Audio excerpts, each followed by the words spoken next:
تو سب سے پہلا کام ہم کو دعوت اسلام جس کو کہیں گے، مطلب غیر مسلموں تک اسلام کا صحیح پیغام پہنچانا ہے، تاکہ ان کے اندر جو غلط فہمیاں ہمارے تعلق سے آ چکی ہے میڈیا کی وجہ سے، سیاست کی وجہ جو بھی ہو، لیکن وہ ہم کو نکالنا ہے، یاد رکھیں، اس لیے کہ جب تک ہم یہ کام نہیں کریں گے یہ غلط فہمیاں بڑھتی چلے جائیں گی، اور پھر ایک کے بعد ایک چیزیں کیسی ہوتی چلی جاتی ہے آپ دیکھ رہے ہیں۔ تاکہ زخمیوں کو اٹھا کر لائے، سنو نا آپ نے واقعات، زخمیوں کو پانی پلاتی، زخمیوں کو اٹھا کے لاتی، ان کی تیمارداری کرتی، زخم پہ مرہم پٹی کرتی۔ تو سسٹم تو نبی کی زمانے سے ہے ہمارے پاس، عورتوں نے تک کام کیا اس کے اندر، اور عورتیں ہی اکثر یہ کام کیا کرتی تھی، واقعات ہے، تمام جنگیں اٹھا لیجیے آپ، بیک گراؤنڈ میں عورتیں چلتی، ایک اہم ذمہ داری ہوتی کھانا وغیرہ رسد پہنچانا، دوسری ذمہ داری ہوتی پانی پلانا، تیسرا ہوتی زخمیوں کو جانا، اٹھا کر لانا اور لے جانا، یہ سب کام کرتی تھی عورتیں۔ وہاں پاس تو مرد عورتیں بھی کر سکتی ہے کام، دین نے تو ہم کو یہ دیا۔ اب بتائیے ہم اپنے بچیوں کو نہیں پڑھائیں گے، اپنے بچوں کو نہیں پڑھائیں گے، اس لیول تک نہیں لے جائیں گے کہ ہیلتھ کیئر سسٹم کو ہم وہ کریں، تو کیسے ہم کمیونٹی کچھ دیں گے؟ اتنے بڑے بڑے مسلم علاقے ہیں، ایک چیریٹیبل کلینک اور چیریٹیبل ہاسپٹل کا تصور نہیں ہمارے پاس، پھر ہم صرف رو رہے ہیں لوگوں پہ، یہ کر رہے وہ کر رہے، فلاں نے غلط کام کیا، تو آپ نے کیا کیا ان کے لیے؟ ہم کیوں نہیں کھڑے ہوئے؟ ہمارے پاس وہ طبقہ جو دینی سوچ رکھتا، اس کو تو زیادہ سوچنا ہے، وہ کیوں نہیں آگے بڑھا؟ مطلب آپ سمجھ رہے نا، ہم کو اپنے معاشرے کی، اپنے سماج کی اصلاح کرنا ہے، یہ بہت امپورٹنٹ پوائنٹ ہے۔ اگر یہ نہیں ہوگا اصلاح کا، یاد رکھیے ہم بھول جائیں گے اس نقطے کو کہ ہمیں اپنے سدھار کے لیے محنت کرنا ہے۔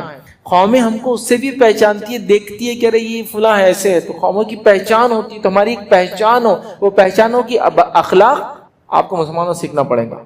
ناپ تول جو مسلمانوں کی دکان سے لے کے دیکھو تم کو پتہ چلے گا ناپ تول کس کو بولتے ہیں۔ معاملات، پیسے میں لین دین، جاؤ مسلمان سے معاملات کرو، پھر پتہ چلے گا تم کو معاملات کیا ہوتے ہیں۔ ابھی ایسا ہوتا ہے کہ جاؤ مسلمان سے معاملات کرو، پھر ہمارے پاس آ جانا، زندگی بھر کبھی جائیں گے نہیں ادھر لوٹ کے۔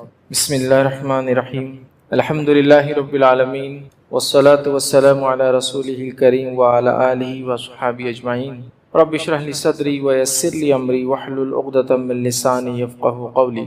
وقال عز وجل فی القرآن المجید، اعوذ باللہ من الشیطان الرجیم، بسم اللہ الرحمن الرحیم، کنتم خیر امۃ اخرجت للناس تأمرون بالمعروف وتنہون عن المنکر وتؤمنون باللہ۔ اما بعد، تمام تعریفیں اس اللہ عز و جل کے لیے لائق و زیبا ہے جو تمام جہانوں کا بنانے والا اور اسے پالنے والا ہے، اور درود و سلام اس کے آخری نبی محمد صلی اللہ علیہ وسلم پر۔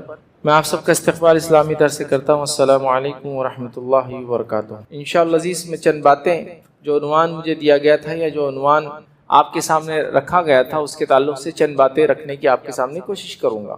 سب سے پہلی چیز تو یاد رکھیے، اللہ رب العزت نے اپنی کتاب میں اس بات کی جو ہے وضاحت کی اور یہ بات بیان کی اور فرمایا کنتم خیر امۃ اخرجت للناس، کہ تم بہترین امت ہو جو لوگوں کے لیے نکالی گئی۔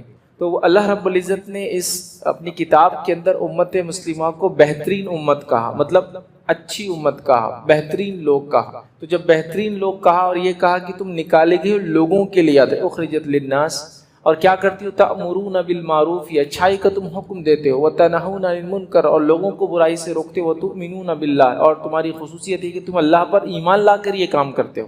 ورنہ بہت سارے لوگ ہیں دنیا میں جو اچھائی کا حکم بھی دیتے ہیں اور برائی سے لوگوں کو روکتے بھی ہیں، لیکن ان کو اس کا اجر اور ثواب نہیں ملیں گا، اور اس کا بدلہ اچھائی کی شکل میں نہیں ملیں گا، اس لیے کہ وہ اللہ پر ایمان نہیں لاتے ہیں اور کئی کار خیر کرتے ہیں، کئی برائیوں سے انسانیت کو روکتے ہیں۔ لیکن ہماری خصوصیت یاد رکھیں، تو ہم چنندہ لوگ ہیں، چوزن پیپل ہے، مطلب جیسا یہود کو ایگزام تھا اپنے اوپر کہ ہم چنندہ لوگ ہیں۔ چنندہ اللہ کے وہ لوگ ہوتے ہیں جو اللہ کے دین کے مطابق عمل کرتے ہیں اپنے ایمان لانے کے بعد، وہ چنندہ ہوتے ہیں۔ تو اللہ نے ہم لوگوں کے تعلق سے کہا کہ تم بہترین امت ہو، اور تمہارا مقصد کیا؟ تم لوگوں کے لیے نکالی گئی ہو، اچھائی کا حکم دیتی ہو، برائی سے روکتی ہو، اور اللہ پر ایمان لاتی ہو۔ تو ہمیں ایک اعزاز دیا گیا، ایک ٹائٹل دیا گیا اچھی امت ہونے کا، خیر امت ہونے کا۔ اللہ رب العزت نے اعزاز ہم کو عطا فرمایا، یاد رکھیں۔ تو ظاہر سی بات ہے جب ہم خیر کی بات کر رہے ہیں تو ہر چیز، ہر قسم کی خیر ہم سے نکلتی، یاد رکھیں۔ مطلب ہم لوگ انسانیت کے لیے خیر ہی خیر ہے، امت مسلمہ، مطلب ہم خیر ہے، ہمارا اعمال خیر ہے، ہمارا عقیدہ خیر ہے، ہم جہاں موجود رہیں گے وہاں خیر رہیں گا۔ گویا ہم سے شر یا ہم سے برائی کا کسی کو توقع نہیں ہونی چاہیے، بلکہ اگر وہ ایک مسلمان کو دیکھے تو اس کو یہ توقع ہونا چاہیے کہ اب کچھ نہ کچھ انشاءاللہ عزیز فائدہ ہوگا۔ ایک زمانہ گزرا، نبی اکرم صلی اللہ علیہ وسلم جب اس دین کو لے کر یہاں آئے، لوگوں کے پاس دعوت تبلیغ کی، لوگوں نے اس پر ایمان لایا۔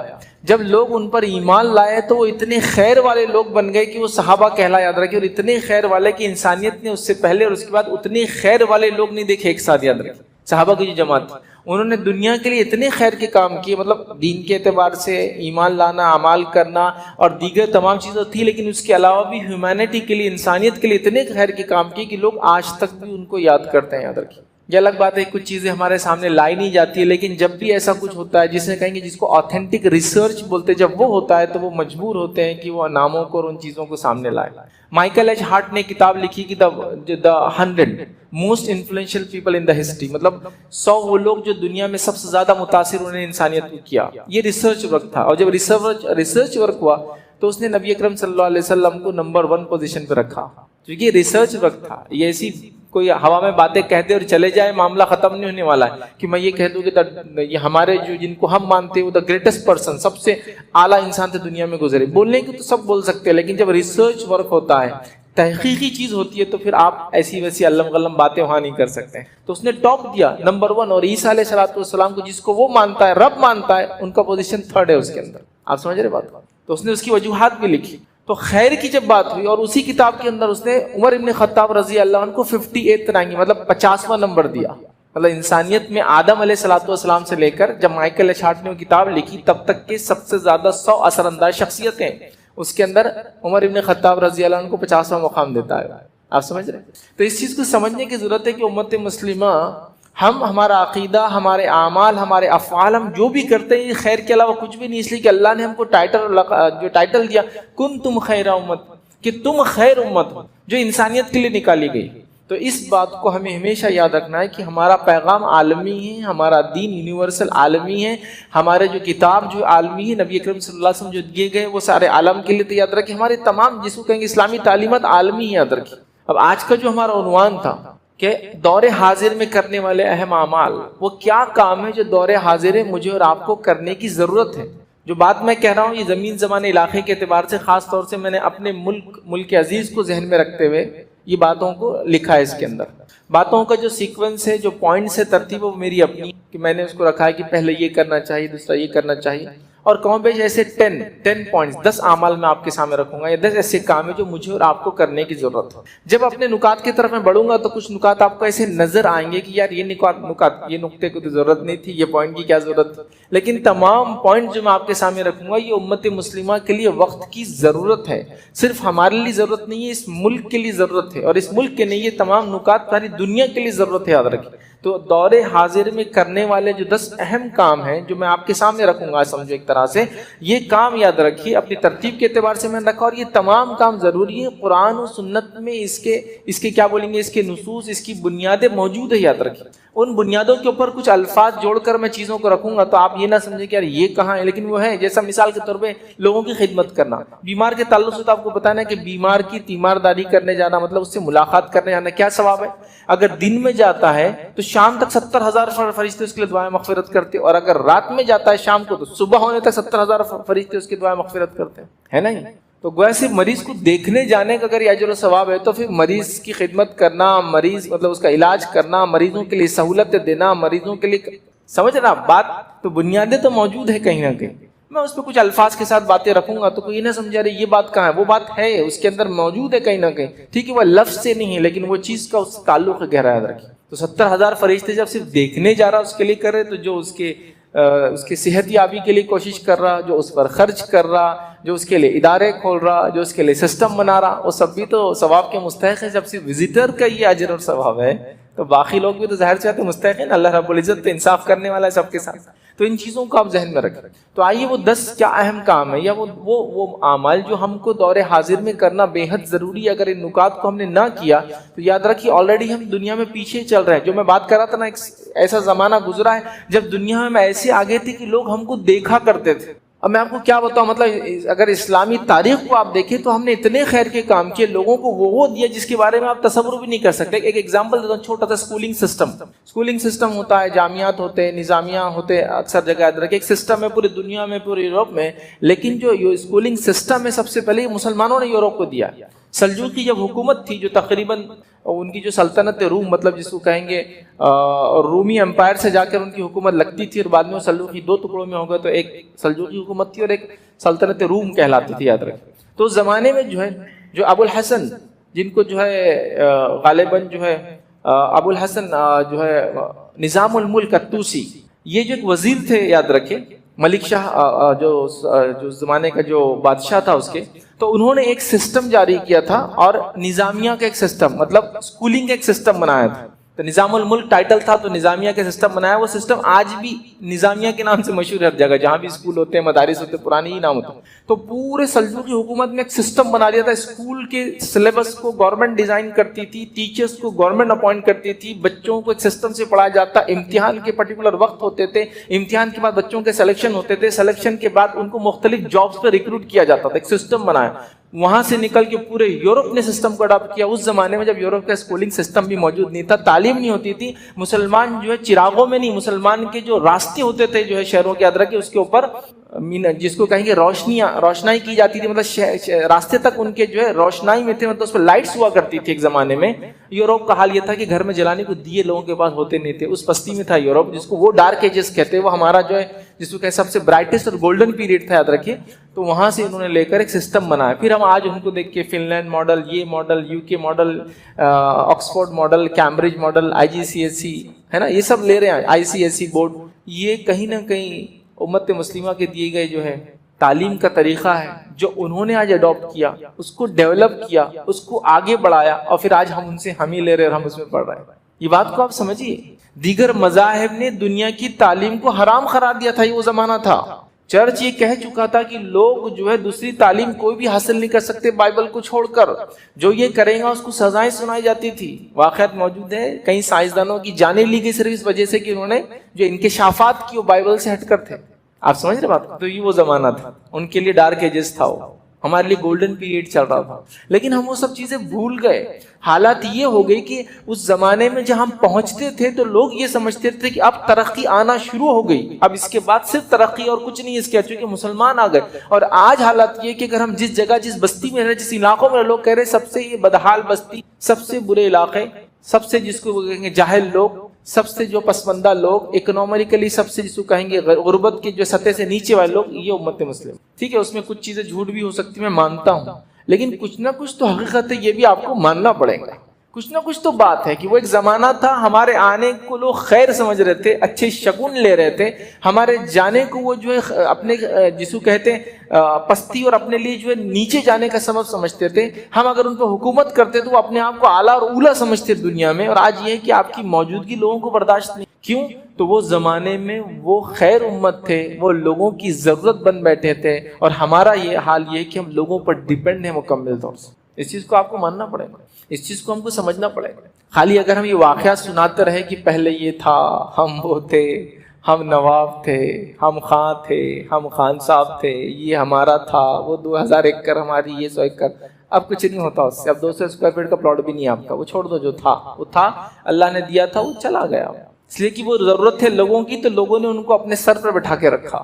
اب اندازہ لگائیے سے قلیل تعداد میں مسلمان اس ملک کے اندر 800 سال 900 سال تک حکومت. اب سوچو خالی اس کو تھوڑا سا، تعجب والی چیز نہیں دکھتی. آج ہماری گورنمنٹ کے حساب سے 13% ہے ہم، تو ایک قلیل تعداد اس ملک میں تھی لیکن متحد تھی، اپنے دین پر تھی. تو اللہ رب العزت نے کیسی کیسی نعمتیں ان کو نوازی. ضرورت ہے، یاد رکھیں. دنیا کو پتا تھا کہ اگر سیاست کرنا ہے تو بغیر مسلمانوں کے یہ نہیں ہو سکتی. اکنامیکل سسٹم چلانا ہے تو مسلمانوں سے لیے بغیر یہ سسٹم نہیں چلتا. سائنٹیفک ڈیولپمنٹ کی بات ہے، ترقی کی بات ہے، تو مسلمانوں کو شامل کیے بغیر یہ کام نہیں ہو سکتا. دنیا جانتی تھی اس چیز.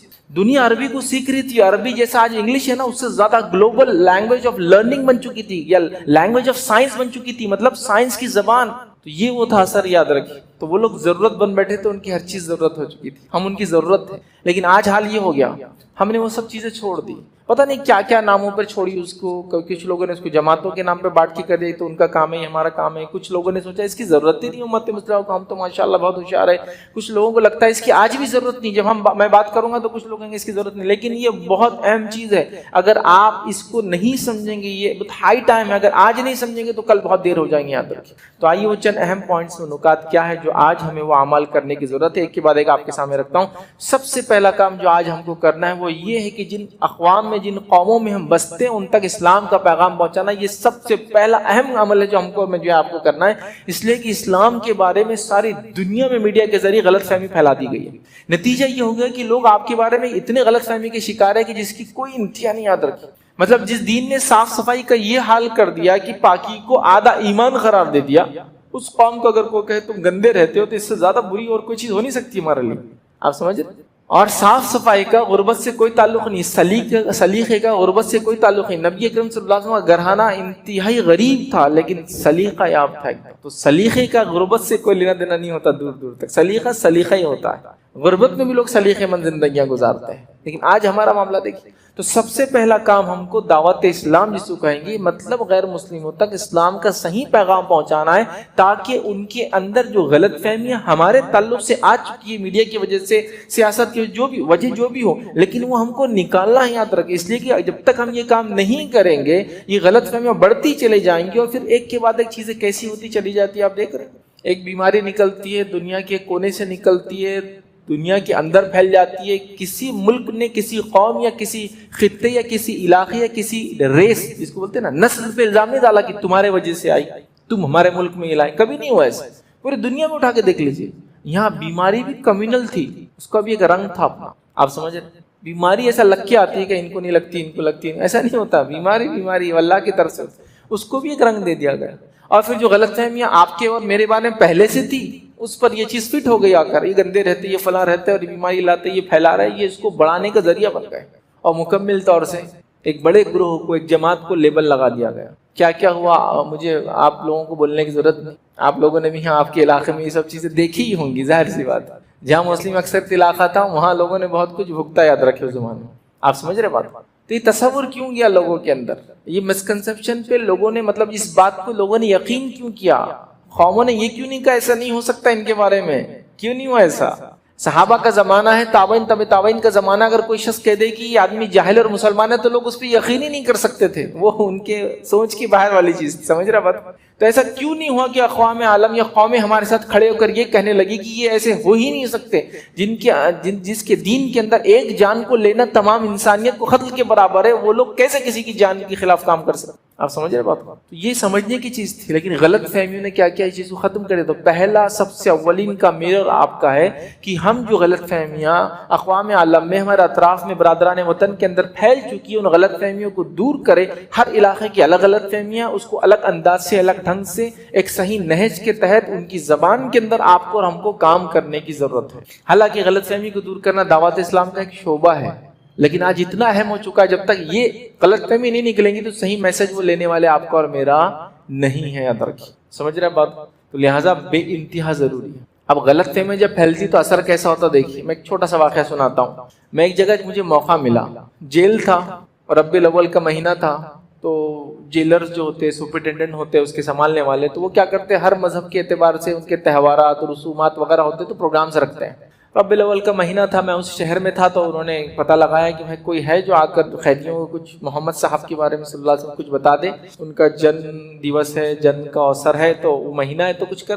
اب ساری امت نے تو اس پہ اتفاق کر ہی لیا کہ اس مہینے میں نبی اکرم صلی اللہ علیہ وسلم کے بارے میں لوگوں کو بتایا جاتا ہے کسی بھی ڈھنگ سے. ٹھیک، پروگرامز ہوتے، جلسے جلائز ہوتے، سنت اتباع سنت کی بات ہوتی ہے، آپ کی آمد کے بارے میں جو بھی بہرحال. تو وہ موقع تھا تو اس نے ڈھونڈا، میں اسی شہر میں تھا تو میں نے کہا ٹھیک ہے ہم کر لیں گے.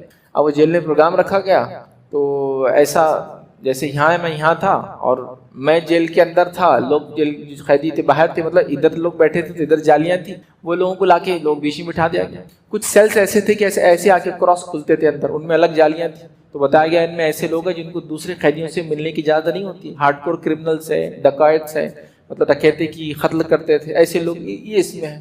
اب ان سے بات، جب وہ سیشن ختم ہوا تو میں نے ان کو ان کے لحاظ سے، مطلب طاقتور کون، غصے کا نقصان، چونکہ اکثر غصے میں کرائم کر کے آئے ہوئے، غصہ آ گیا، بیوی پہ ہاتھ اٹھا دیا، ارادہ نہیں تھا، مر گئی. غصے میں آیا، پڑوسی کو فلاں کر دیا، مر گیا. تو میں نے غصے پہ بات کی، طاقتور کون ہے اس پہ سوالات کیے ان سے، اور پھر جو سنت کے مطابق جو ساری چیزیں تھی، غصہ پینے کی فضیلت، طاقتور وہ جو کسی سے مطلب کشتی میں مات نہ دے، بلکہ طاقتور وہ ہے جو اپنے غصے کو پیے. ساری باتیں میں نے اس میں رکھی. لوگوں کو پسند آئی تو جیلر نے کہا کچھ سوال جواب کا بھی سیشن رکھ لیتے. ٹھیک ہے رکھ لیجیے، اس سے اچھا کیا ہو سکتا ہے. ایک آدمی اٹھا اور میرے سے سوال کر رہا، مسلمان دہشت گرد کیوں ہوتے ہیں؟ وہ جیلر، وہ سپرنٹینڈنٹ اتنا بگل ہو گیا، بٹھاؤ بولے، کرو پیچھے کرو اس کو، لے بٹھاؤ بولے. بولے جواب دینے کی ضرورت نہیں، بولے 6 مرڈر کر کے اور آپ سے پوچھ رہا، بولے مسلمان دہشت گرد کیوں ہوتے ہیں؟ اس کی خود کی کیفیت یہ کہ 6 مرڈر کے اس پہ کیس ہے اور وہ مجھ سے کیا کوشچن کر رہا، مسلمان دہشت گرد کیوں ہوتی ہے؟ گویا اس کا قتل کرنا دہشت گردی نہیں ہے. آپ سمجھ رہے بات کو؟ سوچ لیا انہوں نے یہ بات. آپ اگر کسی پہ اٹیک کرے تو وہ دہشت گردی میں آ گیا، حالانکہ کوئی مرا، لیکن اگر اس نے 6 بھی مار دیا تو آپس میں ہوگی لڑائی، لوٹنے کے لیے کیا، پیسے کے لیے کیا. یہ سوچ ہو گئی. تو سپرڈ بولنے لگا کہ یہ دیکھو اس کی سوچ، بولے یہ آپ سے پرشن کرو اور خود کا یہ حال ہے. پھر جب ہم باہر گئے تو وہاں بیٹھنے کے بعد وہ بولنے لگا صاحب ایسی ہوتا ہے جب غلط فہمیاں بڑھتی ہے نا کسی مذہب کے بارے میں تو یہ حالت ہو جاتا ہے. دیکھیے کیسا لائیو ایگزامپل ہے، تعجب کی بات ہے. خود مرڈر کیس میں میرے سے پوچھ رہا ہے کہ مسلمان دہشت گرد کیوں ہوتے ہیں. تو یہ ہوتا ہے جب غلط فہمیاں دور نہیں کی جاتی کسی کے بارے میں. اور یہ غلط فہمیاں کتنی ہو چکی ہے، میں آپ کو اب کیا بولوں. عقیدے توحید سے لے کر لوگ سمجھتے ہیں مسلمان شرک کرتے ہیں اور وہ اسی لیے مسلمان ہے نا. تو ہمارا عقیدہ توحید ہماری پہچان نہیں، ہمارا شرک ہماری پہچان ہے. مثال دو، کوئی مسلمان کا کیریکٹر کسی بھی فلم میں ہوگا تو بغیر تعویذ کے نہیں ہو سکتا. تو ہماری توحید ہماری پہچان نہیں رہی، ہمارے شرک ہماری پہچان بن گئی. دیکھیے آپ تعویذ یہاں باندھا ہوا، گلے میں ڈالا ہوا، آدھا تولا سرما کا آنکھوں میں ڈالا ہوا، کیوں ڈال کے بتاتے نہیں ہوں، یا گلے میں تعویذ، اور وہ جالی کی بنیان تو کمپلسری مسلمان نے پہننا. لنگی ہر بار پہنا ہوا، لنگی ہر بار نہیں پہنتے مسلمان. لنگی پہنا ہوا اور ایک الگ تصور، ٹوپی پیچھے ڈالا ہوا. ہاں کیا ہے، ایک تصور دے دیا گیا یہ مسلمان ہے. غلط فہمی ہے. تو ہماری توحید سے نہیں، ہمارے شرک سے ہم پہچانے جا رہے ہیں. غلط فہمی لوگ ہم کو بتانا پڑیں گے ہم لوگ شرک نہیں کرتے، ہمارے پاس تو حرام ہے شرک. آپ سمجھ رہے؟ تو ہماری پہچان بدل گئی، ہر چیز بدل گئی. یہ کب کلیئر ہوگا؟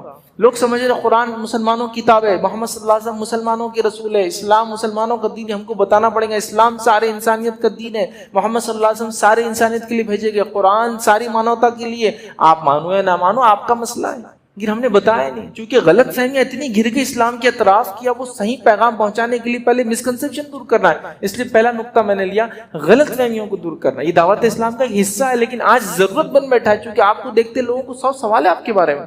سمجھ رہے بات؟ تو پہلا سب سے اہم کام جو آج رول ادا کرنا ہے نوجوانوں کو، اگر کل ہم مستقبل چاہتے ہیں ہمارے بچوں کا برائٹ ہو، لوگ ہم کو تسلیم کرے، جیسے دوسری قومیں ایک دوسرے کے ساتھ رہتی ہے وہ ہم کو قبول کرے، تو یہ ضروری یاد رکھیں. ہمارے برادران وطن میں اونچ نیچ کا بڑا تصور ہوتا ہے، یاد رکھیں. اونچ نیچ ہوتی ہے، جات پات ہوتی ہے، اس کے باوجود بھی وہ ساتھ رہ رہے ہیں. لیکن ہمارے بارے میں غلط فہمیوں کا یہ نتیجہ ہوگا کہ ہم سے وہ کترا رہے ہیں، ہمارے بارے میں نہ جانے کیا کیا سوچ رہے ہیں. تو یہاں بے حد ضروری ہے. اور خاص بات یہ ہے ایسے علاقے جہاں آپ کی اور ان کی زبان ایک ہو. یہ ایک ایسا علاقہ ہے آپ کا دونوں کی زبان ایک ہے، آپ بھی وہی زبان میں بات کرتے ہیں، ٹھیک ہے گھر بھر میں اردو کرتے ہوں گے لیکن آپ بھی بہترین انداز سے تیلگو بولتے ہیں سب. تو آپ کے لیے اور آسان ہوتا ہے یہ کام بنسبت ایسی قوموں کے جہاں قوم کی زبان الگ ہے، ہماری زبان الگ ہے، اور ہمارے سامنے جو انسان بیٹھا اس کی زبان الگ ہے. مجھے کہیں گے کسی تیلگو سے بات کرو تو میرے لیے بہت محال ہے. اردو سمجھ گیا تو ٹھیک ہے، میری انگلش کچھ سمجھ گیا تو ٹھیک ہے، لیکن وہ بات نہیں آئیں گے. آپ لوگوں کی تو زبان ایک ہے، کلچر بھی ایک جیسا ہے تقریباً، اور رنگت بھی اسکن کی دیکھیے آپ ایک جیسی ہے، کچھ بھی فرق نہیں ہم لوگوں کا ان سے. آپ دیکھیے ہر سے. پھر کیا ہے، بات کرنے کی ضرورت ہے، منہ کھولنے کی ضرورت ہے. اس کے لیے تھوڑی ہمت جٹانے کی ضرورت ہے کہ آپ غلط فہمی دور کر رہے ہیں. دھرمانترن، مذہب بدلنا، کسی کا زبردستی پیسہ دے کر لالچ سے، یہ حرام ہے. آپ سمجھ رہے ہیں؟ ہم صرف بول رہے ہیں کہ جو غلط دھارنا ہے، غلط فہمیاں، مسکنسیپشن ہو گئی، ہمیں کلیئر کرے کم از کم بیٹھ کر ایک دوسرے کے ساتھ. یہ بے حد ضروری. اگر یہ نہ ہوا نا تو نہ جانے آنے والے کتنے فتنے اور فساد کو اور آپ کے میرے اکاؤنٹ میں ڈال دینے والے یہ لوگ. تو ویسا زمانہ ہونا چاہیے کہ لوگ کھڑے ہو کر بولے کہ نہیں یہ لوگ ایسے نہیں. وہ تب ہوں گا جب وہ جانے کہ ہم کیسے ہیں. ابھی تو 1000 غلط فہمیاں ان کے ذہن میں. تو بہرحال اس کو دور کرنے کی ضرورت ہے. یہ سب سے اہم اور سب سے پہلا نقطہ تھا، یاد رکھیں، جو موسٹ امپورٹنٹ ہے، موسٹ کروشیل پوائنٹ تھا جو آج ہم کو کرنا ہے کل کے لیے. یاد رکھیں. دوسری چیز یاد رکھیں جو اہم ہے دور حاضر میں جو کام کرنا ہے وہ یہ ہے اصلاح معاشرہ. مسلمان آپس میں اپنی اصلاح کرے، معاشرے کی اصلاح کرے، گھروں کی اصلاح کرے. یہ دوسرا اہم پوائنٹ ہے. یہ تو پہلا ہی ہونا چاہیے دیکھا جائے تو، لیکن ابھی ایسا ہے کہ سب چیزیں ساتھ کرنا ہے، سب چیزیں ساتھ کرنا ہے. تو یہ سب سے اہم ہے کہ یہ بھی کرنا ہے اور اپنی اصلاح بھی ساتھ کرنا ہے. اپنی اصلاح مطلب پرسنل اصلاح، اپنے گھر والوں کی اصلاح، اپنے محلے کی اصلاح، معاشرے کی اصلاح بے حد ضروری ہے تاکہ ہمارا معاشرہ وہ معاشرہ بن جائے. یاد رکھیے کہ لوگ دیکھ کے مثال دے کہ دیکھو ایسے ہوتے ہیں ان کے بچے، ایسا پڑھتے ہیں یہ لوگ. آپ کو معلوم یورپ کے اندر اگر کوئی انسان ہفتے 2 ہفتے میں نہا لیتا تو لوگ اس کو سوال کرتے بولتے مسلمان ہو گیا کیا؟ چونکہ وہ مہینوں نہیں نہاتے تھے. اور مسلمانوں کا حال یہ تھا، خاص طور سے چونکہ یوروپین مسلمانوں کو ترکوں سے زیادہ پہچانتے تھے، آٹومنس، عثمانی جو خلیفہ تھا. تو وہ بولتے تھے جی جو آٹومنس تھے، یاد رکھیے ان کے حمام تو بہت مشہور ہے. ترکش بات مطلب جیسے ہمارے پاس ٹوائلٹس، ویسے ٹوائلٹس بھی پبلک ملتے نہیں جلدی، لیکن وہ لوگوں نے تو کیا کرتے تھے ہر چوراہے کے اوپر وہ حمام ہوتے تھے ان کے، مطلب بیت الخلا تو ہوتے تھے ساتھ میں ٹوائلٹس، اس کے ساتھ ساتھ آپ نہا بھی سکتے تھے. ترکش بات بولتے ہیں اس کو، ترکی حمام بہت مشہور. تو وہ لوگ کیا بولتے تھے, ارے مسلمان ہو گیا کیا, ترک ہو گیا کیا, نہا رہا تو ہفتے میں نہا لیا, 2 ہفتے میں نہا لیا. وہ لوگ نہاتے نہیں. تو کہ مسلمان اپنی صاف صفائی کی عادت سے مشہور تھے. سمجھ رہے ہیں بات؟ اصلاح مطلب آپ سمجھ رہے نا, ہم کو اپنے معاشرے کی, اپنے سماج کی اصلاح کرنا ہے. یہ بہت امپورٹنٹ پوائنٹ ہے. اگر یہ نہیں ہوگا اصلاح کا, یاد رکھیے ہم بھول جائیں گے اس نقطے کو کہ ہمیں اپنے سدھار کے لیے محنت کرنا ہے. قومیں ہم کو اس سے بھی پہچانتی ہے, دیکھتی ہے کہ ارے یہ فلاں ایسے ہے, تو قوموں کی پہچان ہوتی ہے. تو ہماری ایک پہچان ہو, وہ پہچان ہو کہ اخلاق آپ کو مسلمانوں سے سیکھنا پڑے گا. ناپ تول جو آپ مسلمانوں کی دکان سے لے کے دیکھو تم کو پتہ چلے گا ناپ تول کس کو بولتے ہیں. معاملات پیسے میں لین دین, جاؤ مسلمان سے معاملات کرو, پھر پتہ چلے گا تم کو معاملات کیا ہوتے ہیں. ابھی ایسا ہوتا ہے کہ جاؤ مسلمان سے معاملات کرو, پھر ہمارے پاس آ جانا, زندگی بھر کبھی جائیں گے نہیں ادھر لوٹ کے. یہ حال ہو چکا ہے. آپ سمجھ, اپنی اصلاح, اپنے گھر والوں کی اصلاح, اپنے سماج کی اصلاح, اپنے معاشرے کی اصلاح. کہ لوگ کہیں کہ صفائی دیکھنا ہے تو وہ محلے میں چل جاؤ مسلمانوں کی, تو تم کو پتہ چلے گا صفائی کس کو بولتے ہیں. یہ ہوتی ہے صفائی. معاملات کرنا ہے, اچھی بات چیت دیکھنا ہے, اخلاق دیکھنا ہے, پڑھائی لکھائی کو دیکھنا ہے. تو جو مسلمانوں میں جاؤ دیکھو, وہ بتائیں گے تم کو پڑھتے کیسا, لکھتے کیسا, اخلاق کیسے ہوتے, بات چیت کیسا کرتے, معاملات کیسا کرتے. آپ سمجھ رہے بات؟ یہ بہت امپورٹنٹ ہے. اور وہ کب ہوں گا, کب ہم نمونہ بنیں گے, کب ہم بول سکتے کہ ہم جیسے بنو, ہم ایسے, وہ تب ہوں گے جب ہم اپنے اصلاح کریں گے. آج کتنا بڑا طبقہ مسلمانوں کا ایسا ہے جو بہت دور ہے اس چیز. بنیادی نالج بھی دین کا ان کو نہیں ہے. ٹھیک ہے مسلمان گھرانوں میں پیدا ہو گئے, تو ان کو دینی شعور دینا ہے, دینی علم کو ہم کو عام کرنا ہے. میڈیا آج کل ماشاءاللہ بہت عام ہو چکا ہے. آپ ذاتی طور سے یہ کام کر سکتے, میڈیا کے ذریعے یہ کام کر سکتے, کتابوں کی شکل میں کام کر سکتے. جماعتیں ماشاءاللہ الگ الگ ڈھنگ سے کام کر ہی رہی لوگوں کے اندر. ہم کو اس کام کو بہت رفتار سے بڑھانا ہے تاکہ ہم اصلاح معاشرے کا ایک ایسی مثال لوگوں کے سامنے رکھیں کہ لوگ دیکھ کر کہیں کہ یہ لوگ ہوتے ہیں وعدے کے, یہ لوگ ہوتے ہیں اپنی بات میں پکے, یہ لوگ ہوتے ہیں اپنے تعلیم میں آگے, یہ وہ لوگ جو فلاں کام میں ایسا کرتے ہیں. ان سے تجارت کرو تو پتہ چلتا ہے تجارت کے اصول کیا ہوتے ہیں, کیسا کرنا چاہیے, کیسا نہیں کرنا چاہیے. بہت اہم چیز ہے, یاد رکھیے, بہت اہم چیز ہے. اور لوگ آپ کو آپ کے معاملات سے پہچانتے ہیں. دیکھیے 2 لوگ سفر کر رہے ہیں, آپ بھی اجنبی ہیں, میں بھی اجنبی ہوں, تو آپ میرے بارے میں اور میں آپ کے بارے میں جو کنکلوژن نکالیں گے بغیر بات کریں گے, وہ کیسے نکالیں گے؟ وہ صرف آپ کو دیکھ کر, آپ کے پہناوا, کھانے پینے کا طریقہ, بات چیت کیسے کرے, اس سے آپ انداز لگا لیتے یہ لوگ کیسے. یہ پہلی چیز ہے. پھر جب بات کریں گے تو سمجھ میں آئے گا اور آگے گہرائی میں کیا ہے. تو ہمیں اپنے معاشرے کی اصلاح کرنا ہے تاکہ ہم ایک مثالی معاشرہ بن جائے, کہ لوگ کہیں کہ ہاں مسلمان ایسے ہوتے ہیں, ان کے گھرانے ایسے ہوتے ہیں, ان کا علم کا معاملہ یہ ہے, تعلیم میں اتنے آگے ہوتے ہیں, دین میں بھی آگے ہوتے ہیں, اپنے مذہب کا بھی علم حاصل کرتے ہیں, دنیا میں بھی آگے ہوتے ہیں. یہ ہونا چاہیے, یاد رکھیں, یہ ہونا چاہیے. میں نہیں کہہ رہا ہوں ہم میں نہیں ہے, ہمیں اور اس چیز کو بڑھانا ہے. ہمیں مطلب ایکسپیکٹیشن تک جانا ہے, مطلب لوگوں کی جو امیدیں وہاں تک جانا ہے کھڑا ہونے کے لیے. یہ بہت اہم چیز ہے, یاد رکھیں. تو لہٰذا دوسرا اہم پوائنٹ تھا معاشرے کی اصلاح. اپنی اصلاح کو کرنا ہے زبردست انداز سے, منصوبہ بند طریقے سے, اور بہت رفتار کے ساتھ. یاد رکھیے اس میں وقت نہیں ہم نہیں لے سکتے.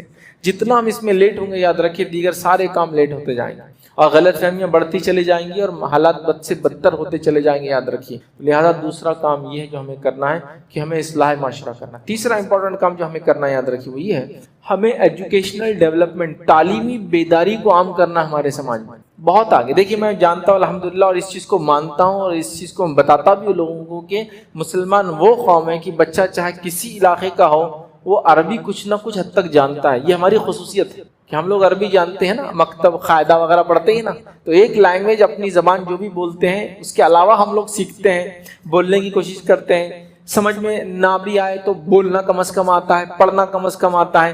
تو اتنے تو ایجوکیٹڈ ہم ہر جگہ ہوتے ہی ہیں. لوکل علاقے کی تعلیم کے علاوہ عربی تو ہم حاصل ہی کرتے ہیں. یہ تو ہمارا ایک امتیاز شروع سے ہی رہا ہے, سمجھ رہے آپ. لیکن میں کہہ رہا ہوں اور آگے بڑھ کے کمپیٹ کرے سماج سے, ایجوکیشنل ڈیولپمنٹ میں آگے بڑھے. سماج کے اندر جو علم جس رفتار سے پھیل رہا ہے, سائنس اور ٹیکنالوجی جس کو عام زبان میں بولتے ہیں, اس رفتار سے ہم آگے بڑھے. اور ہم کبھی بھی اس میں پیچھے نہیں تھے, اور انشاءاللہ کبھی پیچھے رہیں گے بھی نہیں. مسئلہ یہ کہ ہم نے اپنے اسلاف اور ان کی تعلیمات کچھ. نبی اکرم صلی اللہ علیہ وسلم کا زمانہ ہے, آپ مدینے میں پہنچے, لوگ مدینے میں کھجوروں کے جھاڑ پر کچھ گرافٹی کرتے, گرافٹی سمجھتے ہو, ڈیزائنز بناتے تھے, ڈیزائنز. نبی اکرم صلی اللہ علیہ وسلم نے اسے منع کر دیا. اس سال کھجور کم ہوئی, صحابہ کہ اللہ کے رسول صلی اللہ علیہ وسلم کھجور کم ہوئی اس سال, وہ آپ نے اس سے منع کر دیا نا, کیونکہ وہ جو ڈیزائن بناتے تھے اس سے کیڑے اٹریکٹ ہوتے تھے, تو پولینیشن ہوتا ہے, مطلب ادھر کے مذکر جھاڑ میل جھاڑ کا فیمیل جھاڑ پہ بیٹھتا ہے, تو پھر اس کو پھل اچھے آتے ہیں. نبی اکرم صلی اللہ علیہ وسلم فرمائے دنیا کے معاملات تم مجھ سے بہتر جانتے ہو, لیکن جب دین میں کوئی بات کہوں تو اس کو مان لیا کرو. تو آپ کو سائنٹیفک ڈیولپمنٹ کے اندر پوری چھوٹ دے دی گئی ہے. دنیا کے معاملات تم بہتر جانتے ہو، ڈیزائننگ سے کریئر ٹیکٹ ہوتے تمہارا مسئلہ ہے، تم اس کو کر سکتے ہو، تو ہم کو چھوٹ دے دی گئی، فری ہینڈ دے دیا گیا کہ سائنس ٹیکنالوجی کے اندر تم آگے جا سکتے ہو، حلال حرام کی تمیز رکھو اور کہیں تک بھی تم جا سکتے ہو۔ لیکن ہم لوگوں نے تمام چیز، سائنس اور ٹیکنالوجی میں ڈیولپمنٹ ایجوکیشن سے شروع ہوتا ہے، بنیادی تعلیم سے شروع ہوتا ہے نا، تو ہم کو ایجوکیشنل ڈیولپمنٹ ہمارا بہت زبردست انداز سے کرنا ہے۔ ہم لوگ پرائمری نہیں بلکہ ہائر ایجوکیشن لیں گے، ہائر ایجوکیشن نہیں اس کے اندر ہائر ایجوکیشن لیں گے۔ اپنے دین کا تو الحمدللہ ہم عربی کی شکلیں وغیرہ اوپر چونکہ نقطے ہو گئے، میں اس لیے اس پر ڈسکشن نہیں کر رہا ہوں، اپنے اصلاح کے اندر وہ سب آ چکا ہے دینی معاملہ۔ دین کے ساتھ ساتھ ہم کو دنیا کے اندر بھی آگے بڑھنے کی کوشش کرنا ہے، زبردست انداز سے کوشش کرنا ہے، اور تعلیم میں خاص طور سے آگے بڑھیں گے، اور خاص طور سے لڑکیوں کی تعلیم کا ہم نظم کریں گے۔ ریزن، وجہ وہ اس لیے کہ اگر لڑکی تعلیم یافتہ ہوتی ہے تو بچے تعلیم یافتہ ہوتے ہیں، یاد رکھیں، اور بچے ماں کا خواب ہوتے ہیں، اس بات کو آپ یاد رکھیں، بچے ماں کا خواب ہوتے ہیں۔ اگر میں آپ کو مثالیں دینے بیٹھوں تو آپ پریشان ہو جائیں گے، اتنی محنت اور مشقت صحابیات نے کی اپنے صرف نونہال جن کو صحابہ کہتے ہیں اپنے بچوں کی تربیت کے اندر۔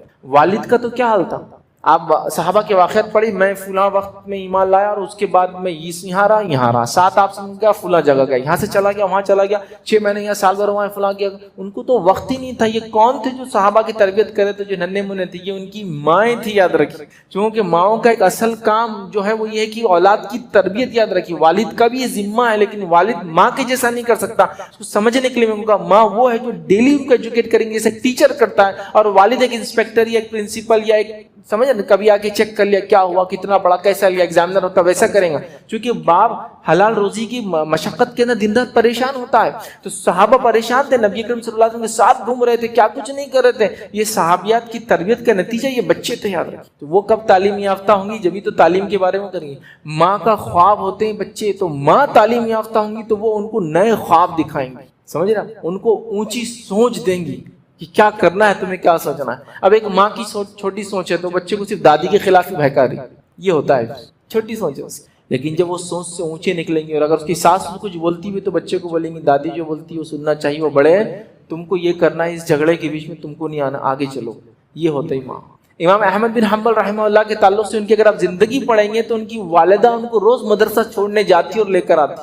مدرسے کے بعد اپنے بچے سے جو ننھے منھے احمد تھے ان سے کہتی تھی کہ تم دوسرے مشائخ کے ساتھ رکا کرو، تھوڑی دیر تک عام طلبہ عام اسٹوڈنٹس نکل جاتے ہیں، تم رکا کرو، چونکہ تم اگر ان کی صحبت میں رہو گے تو تمہیں علم حاصل ہوگا۔ یہ تو ٹھیک ہے اسکول میں کلاس میں جو ہوتا ہے، لیکن ان کے ساتھ معاملات میں رہو گے تو ان کے ساتھ بیٹھا کرتی ہے۔ کہ آپ کے والد کا انتقال ہو گیا تھا، آپ یتیم تھے، ماں کی کوشش۔ امام شافعی رحمہ اللہ اپنی والدہ کو دعا کی دیا کرتے تھے، بڑے بڑے امام ہیں اس لیے ان کی چھوٹی چھوٹی مختصر کچھ زندگی کی باتیں رکھ رہا ہوں۔ تو اپنی والدہ کو دعا کرتے تھے اور کہتے تھے آج جو میرا حافظہ اتنا تیز ہے میری جو ہے والدہ کی کوشش کی وجہ سے، اس لیے کہ ان کی غربت تھی، غربت کی وجہ سے ان کی والدہ جاتی تھی اور بچے کے لیے کتاب پیپر لگتے تھے، پین لگتا تھا، بڑی قیمتی چیز تھے، نہیں ملتی تھی، تو بچے کچھ پیپر جو لوگ اکاؤنٹنٹس وغیرہ پھینک دیا کرتے تھے وہ جمع کر کے لاتی تھی اپنے بچے کے لیے کہ پڑھے گا بچہ، اس پہ لکھے گا۔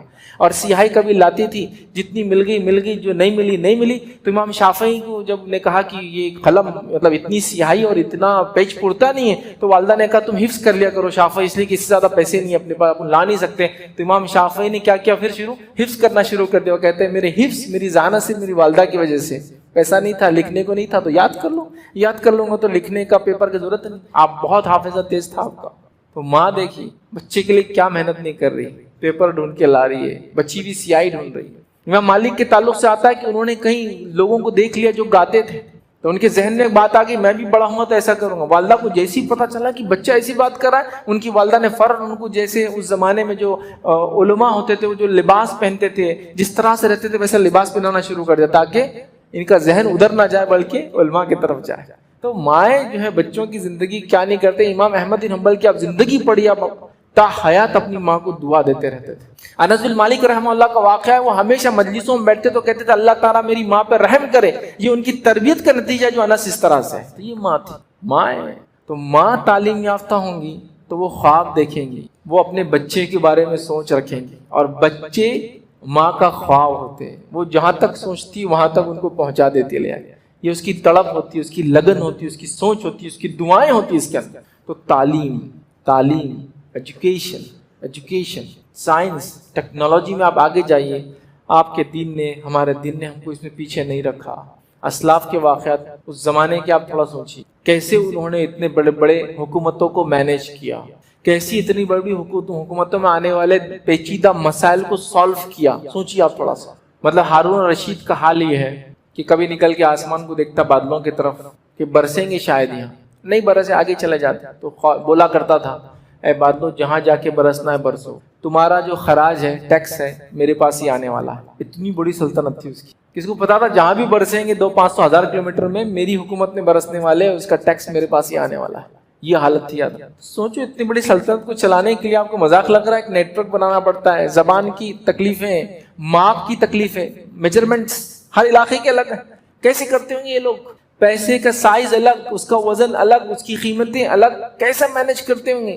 یہ تمام چیزیں انہوں نے کی. یہ دنیا کے اندر کوئی پیچھے نہیں تھے, یاد رکھیں مسلمان, کبھی نہیں تھے پیچھے. سائنس ٹیکنالوجی میں تو کبھی پیچھے نہیں تھے, یاد رکھیں, کیونکہ ہمارے دین نے ہم کو پیچھے نہیں رکھا. کہا جو کچھ تم اس کے اندر حلال اور حرام کی تمیز رکھتے ہوئے کر سکتے ہو سب کچھ کر ڈالو, کوئی مسئلہ نہیں. اور یہاں ہم کو مکمل چھوٹ تھی نئی نئی ایجادات کی, جس کو ہم نے کہتے ہیں بدعت کرنے کی. دنیا میں جتنی چاہے کرو, گاڑی ایسی نہیں ایسی بنا دو, ایسی سیدھی نہیں الٹی چلاؤں گا میں, کرو نا بدعت, کون روکتا ہے؟ کمپنی والے کچھ بولیں گے کیا؟ چلا, لیکن دین میں مت کرو. دین آلریڈی اللہ کی طرف سے نازل کرتا ہے, فکس ہے, اس کو مت چھیڑو. ہم نے دین میں بدعت کر دی اور دنیا کو ہم نے جیسا تھا جیسا دے رہے ویسا ذرہ برابر بھی چینج نہیں کرنا. تو دین میں بدعت حرام ہے, یاد رکھیے, لیکن بدعت تبدیلی لانا, الٹریشن کرنا, ماڈیفیکیشن کرنا, دنیا میں آپ کو کھلی چھوٹ ہے, کتنی کرنا ہے کرو, کیا کیا بنانا ہے, کیا کیا ایجاد کرنا ہے, سب کر سکتے. اور مسلمانوں نے کیا, دنیا کو کیا کچھ نہیں دیا مگر خالی کچھ چیزیں گراؤں. 2016 جو سن گزرا ہے 5 سال پہلے, تو یونیسکو نے ایک جو ہے سال منایا تھا, اس کو کہتے تھے دا لائٹ ملینیا. انہوں نے کیا کیا تھا, ابن الحیثم کی پیدائش جو تھی وہ 2016 سے 1000 سال پہلے ہوئی تھی. تو 1000 ایئرس ان کی پیدائش کے ہوئے تھے, انہوں نے ایک لائٹ ملینیا منایا, مطلب روشنی کا جو ہے 1000 سال. چونکہ ابن الحیثم وہ انسان تھے جنہوں نے پہلی بار بتایا تھا کہ لائٹ کیسے کام کرتی ہے, روشنی کیسے چلتی ہے. اور ایک چھوٹا سا تجربہ جو سب بچے پڑھتے ہیں اسکول میں, light travel in straight direction, روشنی سیدھی چلتی ہے کبھی. یہ ان کا فلسفہ تھا. اس زمانے میں لوگ یہ کہتے تھے, جو یونانی فلسفہ تھا, آنکھوں سے ایک روشنی نکلتی ہے, چیزوں پہ جا کے ٹکراتی ہے, پھر ٹکرانے کے بعد واپس جاتی ہے اندر, تو لوگوں کو دکھتا ہے. ابن الحیثم نے کہا اگر ایسا ہوتا تو رات میں ہم کیوں نہیں دیکھ سکتے؟ پھر انہوں نے کہا نہیں, لائٹ جو ہے کسی اور جگہ سے نکل جائے, سورج کی وجہ سے وہ آ کے ٹکراتی ہے چیزوں پر, چیزوں پہ ٹکرا کے آنکھوں پہ لگتی ہے, اس سے ہم دیکھ پاتے ہیں. انہوں نے کہا لائٹ کبھی بھی سیدھی چلتی. پھر ایکسپیریمنٹ کر کے بتایا, سوراخ کا, اس سے آپ جانتے ہیں. اور آنکھیں کیسا دیکھتی ہے لوگوں کو بتایا, جس کے نتیجے میں آنکھیں کیسا دیکھتی ہے انہوں نے لوگوں کو بتانے کے لیے کچھ تجربات کیے, جس کے لیے جو تجربات کیے اس تجربات کو, جو گھر کے اندر کا چھوٹا حصہ ہوتا ہے اس کو کمرہ بولتے ہیں. اردو میں سنیں کمرہ, وہ کمرے میں بیٹھے ہوئے کمرہ, تو وہ کمرہ سے ہی لفظ آتا کیمرہ, آپ کا کیمرہ, فوٹو جس سے آپ لیتے. چونکہ آنکھ کیسا دیکھتی ہے اس کو انہوں نے ایک کالے روم کے اندر ڈیزائن کیا تھا کہ آنکھ اندر اندھیری ہوتی ہے, لائٹ اندر باہر سے اندر آتی ہے,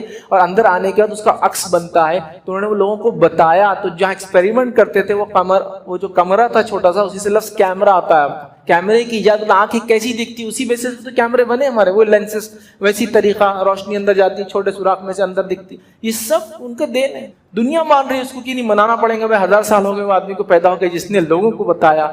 کہیں جس کو کہتے ہیں اندھ وشواس جس کو بولتے ہیں, بلائنڈ فالوئنگ, جو بلائنڈ فیتھ تھا لوگوں کا وہ توڑا, سائنٹیفک ایجادات کی, کیا کچھ نہیں کیا مسلمانوں. آپ تعجب کریں گے, وہ تھوڑا وہ صدیوں کو آپ پڑھیے تو صحیح. نبی اکرم صلی اللہ علیہ وسلم دنیا سے جانے کے بعد ایک 100 سال کے بعد سے جو انکشافات, ڈسکوریز, انوینشن, سائنس, ٹیکنالوجی, مسلمان آگے بڑھے جس کی کوئی امتحان نہیں. اتنے آگے, اتنے ایجوکیشنل میں آگے. میں نے ایجوکیشن کا ایک مثال تو آپ کو آلریڈی دے دیا, نظام الملک, اس نے جو سسٹم قائم کیا تھا وہ آج بھی یورپ میں. اس کے علاوہ کئی چیزیں, ایون جو IAS ہوتے ہیں نا, یہ جو UPSC ایگزام ہمارے پاس ہوتا ہے, IAS سلیکشن ہوتا ہے, یہ سسٹم مسلمانوں کا, ترکوں کا دیا ہوا ہے. چونکہ ترک قومی طور سے بہت جنگجو قوم ہوتی ہے, یاد رکھیے. تو چونکہ ان میں جنگجو وہ ہوتے تو وہ چاہتے تھے کہ اپنے خاندان کے لوگ کبھی بھی آگے نہ آئے, ورنہ کیا ہوتا پھر بعد میں وہ مرنے کے بعد دعوے دار بن جاتے ہیں. تو انہوں نے ایک نیا سسٹم چالو کیا. سسٹم کو چلانے کے لیے یہ کیا کرتے تھے, ایک ہی بیٹا پیدا ہونے دیتے تھے اور وہی ہوتا تھا ذمہ دار. اس کے بعد جو لوگ اس کے وزیر وغیرہ بنیں گے یہ سب دوسری قوموں سے چن کر ایک ایگزامینیشن پاس ہو کر اس کے ساتھ آتے تھے, تاکہ اس کے موت کے بعد یہ سلطنت کے دعوے دار نہ کبھی بنے, چونکہ سلطنت خون سے چلتی تھی, سمجھا. تو انہوں نے ایک سسٹم لایا کہ پورے یورپ کے بچوں کو لاتے تھے. بچوں کو لانے کے بعد جو ان کو مہارت, جنگی مہارتیں وغیرہ, علم, ہنر, فن سکھایا جاتا تھا, ان کے امتحانات لیتے تھے, اور جو اس میں پاس ہو جاتا تھا وہ بڑے بڑے رینکنگ, یہاں تک کہ وزیر اعظم, سب سے بڑا جو منسٹر ہوتا تھا بادشاہ کے بعد وہ تک بن سکتا تھا. اور یہ اگر نان مسلم کرسچن ہوتے تھے اکثر, اگر نان مسلم رہنا پسند کرے تو ایک سرٹن لمٹ تک آگے بڑھ سکتے تھے, اسلام قبول کر لیتے تو لمٹ لیس وزیر اعظم تک بن سکتے تھے. تاریخ گواہ ہے اس کی. وہی سسٹم پورے دنیا نے اڈاپٹ کیا آج کہ وہ ملک کو چلانا ہے تو لوگوں کو چن چن کے لانا ہے. چن کے لانے کا طریقہ ہے وہ کسی بھی رنگت کسی بھی قوم سے آ سکتے ہیں, انٹلیکچولی اتنا ان کا ہونا وہ آ جائیں گے. یہ سسٹم مسلمانوں کے دین ہے, یاد رکھیے دنیا کو. میں کیا کیا مثالیں آپ کو دوں. ہم اپنی تاریخ کو اپنے جسو کہیں گے ماضی کو جو ہے بھول چکے ہیں, یاد رکھیں اس کا یہ نتیجہ بہرحال. تو ہمیں کیا کرنا ہے, ایجوکیشنل ڈیولپمنٹ, تعلیم میں آگے بڑھنا, تعلیمی ادارے قائم کیجیے, بچوں کو پڑھائیے, دینی تعلیم تو ہے ہی اس میں لیکن ساتھ میں دنیا میں آگے بڑھائیے. لڑکیوں کو پڑھائیے تاکہ وہ اپنے بچوں کو ہنرمند بنائیں. ایک ماں جو تعلیم یافتہ ہوں گی بچوں کو ہنرمند بنائیں گی, تعلیم یافتہ اس کے بچے ہوں گے, اہم ہے. چوتھا پوائنٹ یاد رکھیے جو ہم کو یاد رکھنا ہے وہ یہ, ہم کو آج کے دور میں جو کام اہم کرنے والے کام ہے اس میں ہیلتھ کیئر سسٹم ہم کو ڈیولپ کرنا ہے. ہیلتھ کیئر سسٹم کیا ہوتا ہے, صحت کیسی اچھی رہے قوم ملت اور ملک کی, اس کے لیے ہم کو فکر مند رہنا ہے. اس کے لیے فکر مند رہنا اور اس کے لیے سسٹمز بنانا ہے. آج کتنے مسلمان غریب مسلمان ہیں کن کن دواخانوں پہ جا کر کھڑے ہیں چونکہ اپنی صحت خراب ہے, ہیلتھ کیئر سسٹم ہمارے پاس نہیں ہے, اور وہاں جا کر وہ چندوں کے لیے, زکوٰۃ کے لیے, صدقات کے لیے, یہاں تک کہ اپنے جسم کو بیچنے کے لیے مجبور. واقعات ہے نہیں آپ کے پاس, سب کے پاس ہوں گے. جو لوگ سوشل ورک کرتے ہیں, سوشل ایکٹیوسٹ ہے, پولیٹیکل ایکٹیوسٹ ہے, جرنلزم کرتے ہیں, جو جرنلزم ریسرچ بیس ہوتی ہے, سب کو پتہ ہے کیا دنیا میں ہو رہا ہے. یہاں تک کہ کسی کا علاج کرنے کے لیے اس کا بیٹا اپنے اعضا آرگنز بیچ رہا ہے. آرگن بیچنا آج بھی جائز نہیں کرنا, اسلام میں تو ہے لیکن ملک میں بھی جائز نہیں. کوئی اعضا آپ خرید نہیں سکتے, یاد رکھیے بیچ نہیں سکتا کوئی انسان. تو آپ دیکھیے یہ ہو رہا ہے, تو کیوں نہیں ہم نے سسٹم بنایا ایسا. یہ تو ہمارے دین کا ایک اٹوٹ حصہ ہے. معلوم لوگوں کا خیال رکھنا, خیر خواہی کرنا. دیکھیے میں آپ سے ملا تو میں آپ کو کیا کرتا ہوں, اور آپ میرے سے ملے تو میرے کو کیا کرتے ہیں, بولیے السلام علیکم, بیسک تم سلامت رہو. اب ایک آدمی بیمار ہے تو کیسے سلامت رہیں گا بتاؤ. تمہاری دعا میں تو یہ چیز شامل ہے کہ اس کی صحت کے بارے میں میری فکر ہو. ٹھیک ہے ہر فرد تو میڈیکل سروسز نہیں دے سکتا, لیکن من جملہ ایز اے کمیونٹی, ایک امت کے طور پہ ہم کیوں نہیں کھڑے ہیں کہ ہمارے پاس ایسے انسٹیٹیوشنز ہمارے کیوں نہیں ہیں جس میں ہم اپنی کمیونٹی کو اور اس کے ساتھ ساتھ برادران وطن کو, سارے ملک کو سروسز دے کہ یہ ہمارے طرف سے سروس ہے ہیومینٹی کے لیے, انسانیت کے لیے. چونکہ ہم لوگوں کی خیر خواہی رکھتے ہیں. ہمارے نبی نے ہم کو یہ تعلیم دی کہ صرف بیمار کے پاس جا کر اس سے 2 الفاظ بولنا, اس کے مل کر آنا. 70,000 فرشتے اس دن پورے دعا کرتے ہیں. اگر رات میں کرتا ہوں تو پوری رات کرتے ہیں. تو میں تو پورے انسٹیٹیوشن بنا رہا ہوں جس کے اندر لوگ اس سے فائدہ اٹھائے, بیمار آئے اور جو ہے شفا یاب ہو کر جائے, صحت مند ہو کر جائے.